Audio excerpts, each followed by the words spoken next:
নমস্কার। আচ্ছা, আমরা তো সংসারে আছি। আমরা সংসারী মানুষ, তাই না? এই সংসারে থাকবো কি করে? এই থাকার ট্রিকটা কি? কৌশলটা কি? শ্রীরামকৃষ্ণ কি কিছু আমাদেরকে শিখিয়ে দিয়ে যাচ্ছেন? যে কিভাবে আমরা সংসারে থাকবো? দৈনন্দিন জীবন, প্রতি মুহূর্তের জীবন আমরা কিভাবে যাপন করব? কিভাবে ধারণ করব? কিভাবে যাপন করব? আমাদের আচার আচরণ কীরকম হবে? এগুলো কি শ্রীরামকৃষ্ণ শিখিয়ে দিয়ে যাচ্ছেন? হ্যাঁ, শিখিয়ে দিয়ে যাচ্ছেন।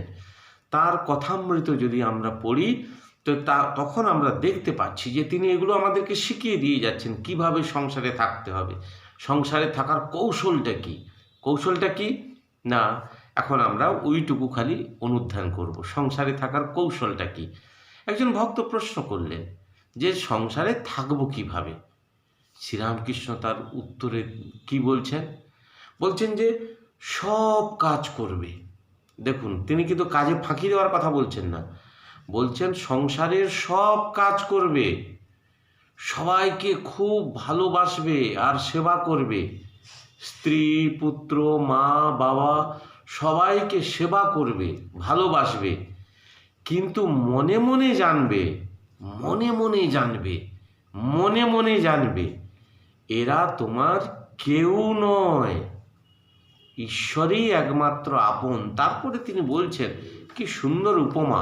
তিনি বলছেন কি, বড় বাড়ির দাসী মনিবের বাড়িতে থাকে, সব কাজ করে, মনিবের ছেলেকে আমার রাম, আমার হরি বলে মানুষ করে, কিন্তু ও মনে মনে জানে এই রাম, এই হরি আমার নয়, এ হচ্ছে মনিবের। আর মনটা কোথায় পড়ে থাকে? মনটা পড়ে থাকে ওই দেশের বাড়িতে যেখানে তার নিজের সন্তান রয়েছে। তো ওইভাবে সংসারে থাকতে হবে। শ্রীরামকৃষ্ণ আমাদের ট্রিক্সটা শিখিয়ে দিয়ে গেলেন আর বললেন কি, কচ্ছপ জলে চড়ে বেড়াচ্ছে, কিন্তু তার মন কোথায় পড়ে থাকে জানো? আড়ায়, যেখানে তার ডিমগুলো আছে। ঠিক সেরকম আমরা সংসারে থাকব।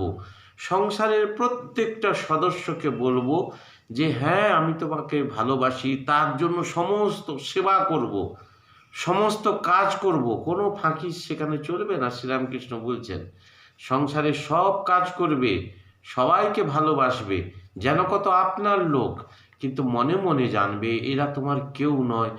মন ফেলে রাখতে হবে ঈশ্বরেতে, এইভাবে করে থাকতে হবে।